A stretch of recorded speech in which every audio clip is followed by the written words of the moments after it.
pemirsa, khususnya Anda mahasiswa Universitas Terbuka. Selamat berjumpa dalam program perkuliahan Universitas Terbuka.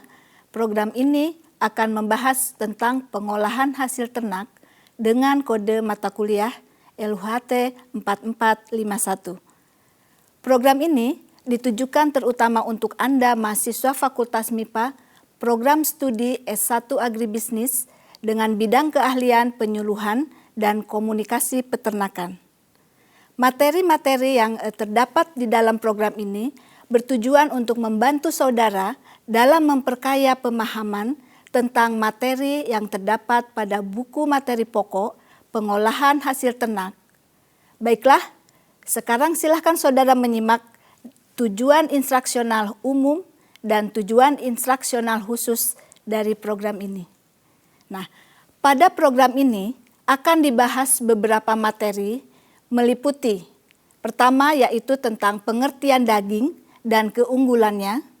Kedua, variabel spesifik daging meliputi keempukan dan tekstur, kemudian kandungan lemak atau dengan istilah marbling, lalu warna, kelembaban, rasa dan aroma daging. Ketiga, identifikasi berbagai macam daging dari berbagai jenis ternak. Dan terakhir, faktor-faktor yang mempengaruhi variabel spesifik daging.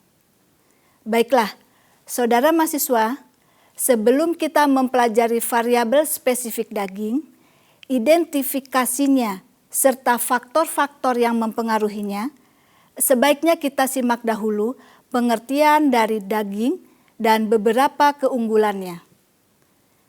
Daging itu adalah sekumpulan otot yang melekat pada kerangka, dan istilah daging itu dibedakan dengan karkas. Daging adalah bagian yang sudah tidak mengandung tulang, sedangkan karkas itu berupa daging yang belum dipisahkan dari tulang atau kerangkanya. Karkas ini biasanya berasal dari bagian ternak yang telah disembelih, lalu dikuliti, dikeluarkan isi perutnya, dan dipotong kaki bagian bawah serta kepalanya. Nah, sebagaimana kita ketahui, daging itu merupakan bahan pangan yang penting dalam memenuhi kebutuhan gizi. Selain mutu proteinnya yang tinggi, pada daging terdapat pula kandungan asam amino esensial yang lengkap dan seimbang. Nah, keunggulan lainnya adalah kandungan asam amino yang terdapat pada protein hewani seperti daging itu mempunyai struktur yang mudah dicerna. Sehingga hal ini sangat baik dikonsumsi oleh anak-anak, terutama yang sedang berada di masa pertumbuhan. Bahan pangan ini juga mengandung beberapa jenis mineral dan vitamin, dan sebagai contoh adalah daging sapi yang dapat dibagi dalam berbagai potongan sesuai namanya. Dari sisi variabel spesifik daging, kita dapat melihatnya dari beberapa hal, meliputi 1.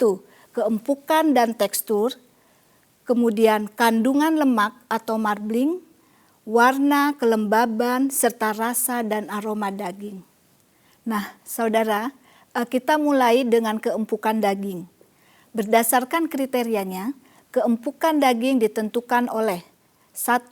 Struktur miofibrilar dan status kontraksinya. Kedua, kandungan jaringan ikat dan tingkat ikatan silang. Ketiga adalah daya ikat air oleh protein daging dan jus daging. Semakin tua seekor ternak, itu susunan jaringan ikat akan semakin banyak, sehingga daging yang dihasilkan akan semakin liat. Jika ditekan dengan jari, daging yang sehat akan memiliki konsistensi kenyal sampai padat. Sedangkan tekstur daging menunjukkan ukuran ikatan-ikatan serabut otot, baik yang kasar maupun yang halus. Kita bisa lihat pada tampilan, tampak salah satu contoh dari tekstur daging.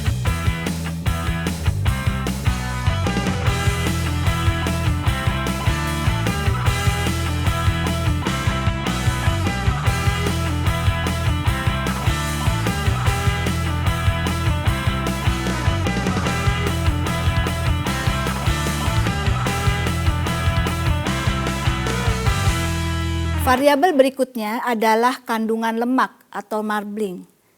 Marbling adalah lemak yang terdapat di antara serabut otot atau intramuskuler dan berfungsi sebagai pembungkus otot, mempertahankan keutuhan daging pada saat dipanaskan.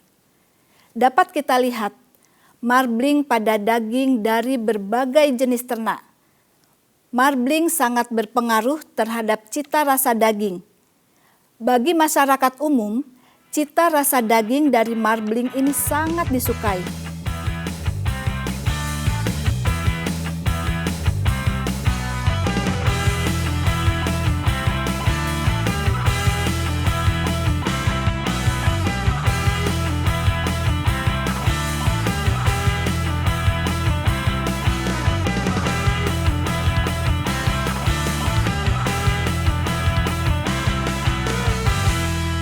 Saudara mahasiswa, variabel selanjutnya adalah warna daging.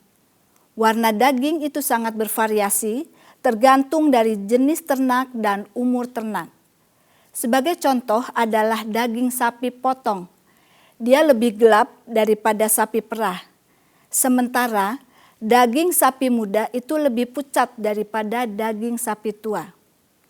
Begitu juga dengan jenis kelamin. Umumnya, ternak betina itu mengandung lebih banyak pigmen daripada ternak jantan. Warna daging sapi yang baru diiris itu biasanya berwarna merah ungu gelap. Warna tersebut berubah menjadi terang atau merah ceri itu bila daging dibiarkan terkena oksigen. Perubahan warna merah ungu itu menjadi terang karena bersifat reversibel atau dapat balik. Namun, bila daging tersebut terlalu lama terkena oksigen, warna merah terang akan berubah menjadi coklat. Mioglobin merupakan pigmen berwarna merah keunguan yang menentukan warna daging segar. Walaupun sebenarnya ada sedikit kontribusi hemoglobin sebagai pigmen dalam darah. Mioglobin dapat mengalami perubahan bentuk akibat berbagai reaksi kimia. Karena salah satu fungsinya, mioglobin adalah sebagai penyimpan oksigen, maka otot yang banyak bergerak akan mengandung mioglobin yang lebih banyak pula. Sedangkan mengenai kelembaban, secara normal daging mempunyai permukaan yang relatif kering sehingga dapat menahan pertumbuhan mikroorganisme dari luar. Hal ini akan mempengaruhi daya simpan daging tersebut. Saudara mahasiswa, terakhir adalah variabel spesifik daging berdasarkan rasa dan aroma. Cita rasa dan aroma itu dipengaruhi oleh jenis pakan, spesies, jenis kelamin, lemak, bangsa, lamanya waktu pemasakan, dan temperatur pemasakannya, serta perlakuan terhadap pengolahannya. Cita rasa melibatkan banyak hal, meliputi bau, rasa, tekstur, temperatur, dan pH. Daging yang berkualitas baik itu mempunyai rasa yang relatif gurih dan aroma yang sedap. Hasil pengolahan daging juga sangat dipengaruhi oleh kesesuaian antara bagian-bagian daging dengan jenis olahannya. Berikut adalah contoh bagian-bagian daging yang sesuai dengan jenis olahannya.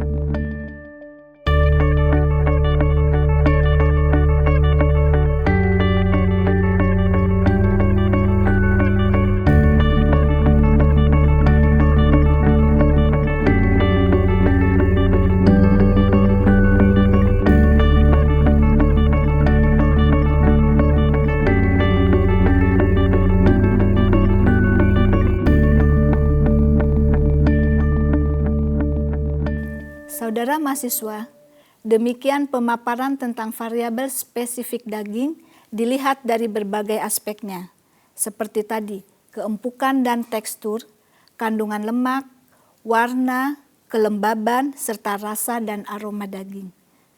Hal ini sangat penting untuk saudara kuasai karena merupakan petunjuk awal dalam menentukan apakah daging tersebut memenuhi syarat untuk dikonsumsi atau tidak.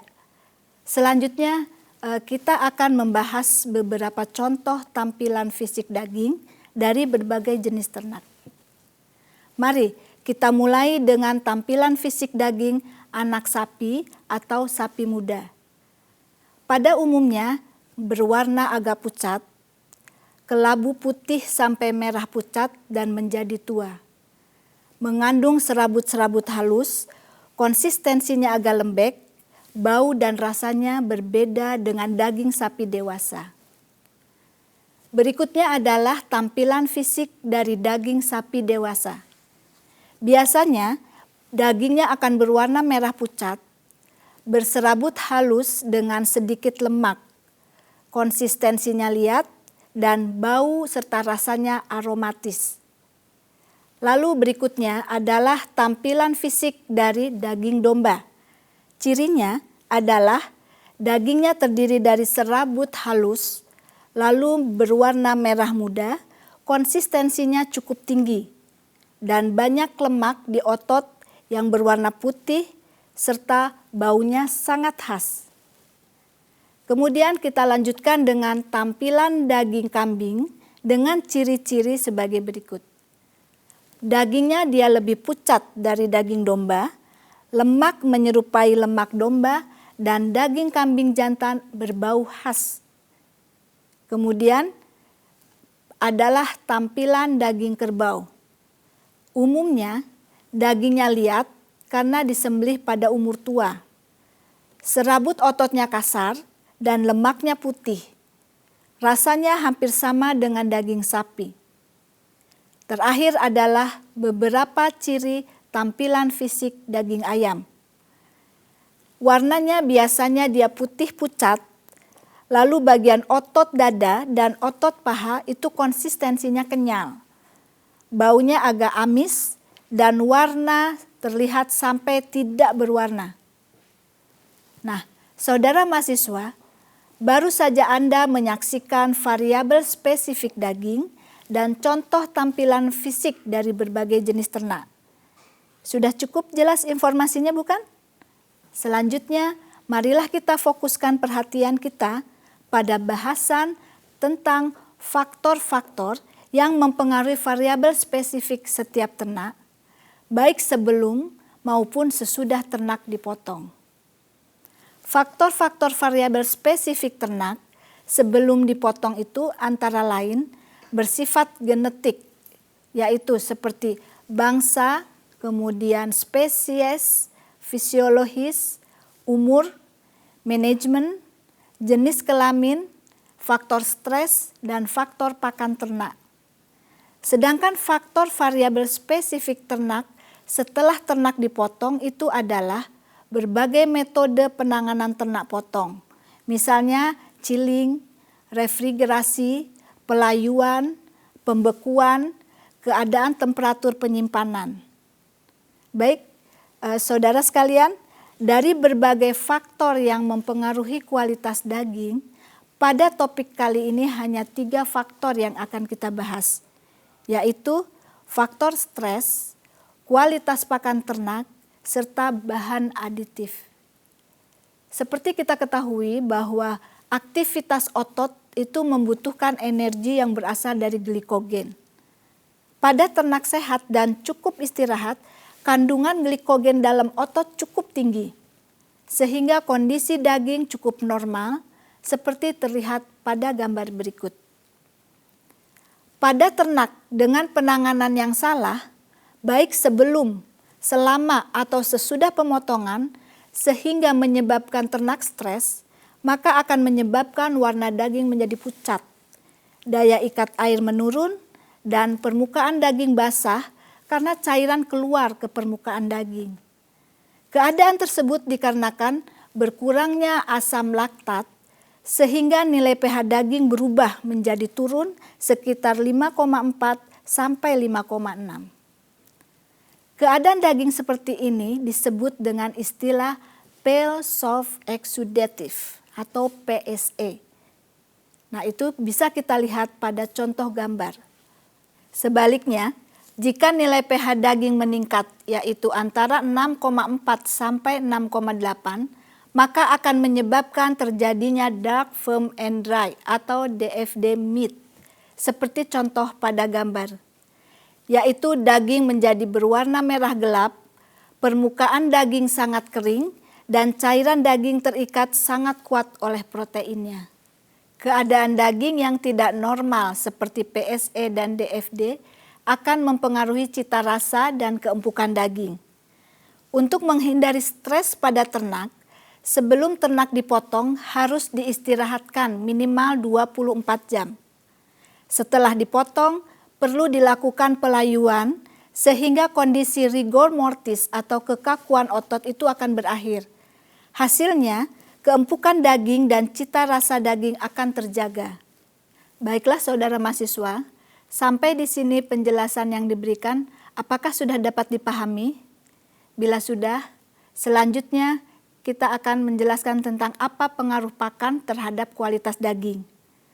Pakan yang mengandung energi dan protein tinggi, jika diberikan pada ternak, akan menghasilkan daging yang empuk dan beraroma lebih baik. Pakan dengan energi tinggi atau konsentrat tinggi dan berserat tinggi itu menyebabkan daging kurang berlemak dibandingkan dengan pakan yang berenergi tinggi tapi berserat rendah. Selain komposisi, bentuk pakan juga mempengaruhi kualitas daging. Sebagai contoh, sapi yang mengonsumsi pakan dalam bentuk butiran atau silase, daging stiknya itu akan menghasilkan flavor atau aroma dan keempukan daging yang lebih baik dibandingkan daging stik dari sapi yang diberi pakan mengandung rumput atau pastur. Saudara mahasiswa, faktor terakhir yang akan kita bahas adalah faktor zat aditif. Zat aditif pada pakan ternak dapat berupa hormon-hormon, antibiotik, atau mineral-mineral tertentu. Masing-masing mempunyai fungsi yang berbeda. Pengaruh pemberian hormon pada pakan ternak itu berhubungan dengan pertumbuhan berat badan dan atau jaringan adiposa dan atau lemak.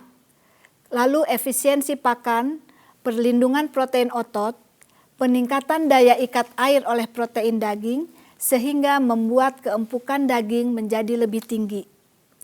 Sedangkan antibiotik itu lebih sebagai pencegahan untuk tumbuhnya mikroorganisme yang tidak diinginkan dengan syarat pemberiannya bukan sebagai zat pengawet.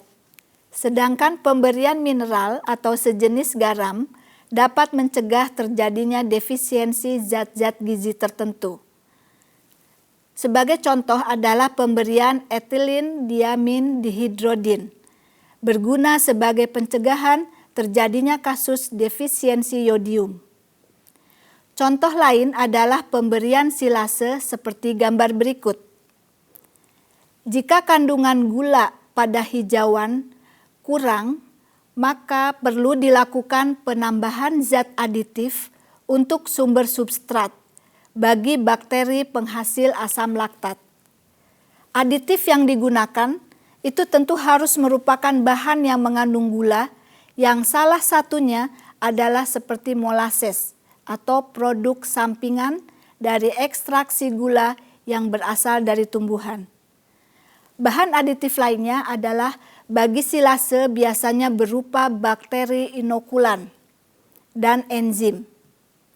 Nah, saudara mahasiswa, demikianlah penjelasan tentang kualitas daging melalui pendekatan variabel spesifiknya. Kualitas daging yang baik merupakan salah satu pintu masuk bagi terciptanya kesehatan tubuh, baik bagi ternak itu sendiri maupun bagi manusia sebagai pihak yang mengonsumsinya. Semoga program ini dapat menambah pemahaman saudara, khususnya untuk topik yang telah dibahas. Harapan saya, saudara dapat menerapkan pengetahuan yang sudah saudara pelajari tersebut dalam kehidupan sehari-hari. Terima kasih atas perhatian saudara. Selamat belajar dan sukses selalu.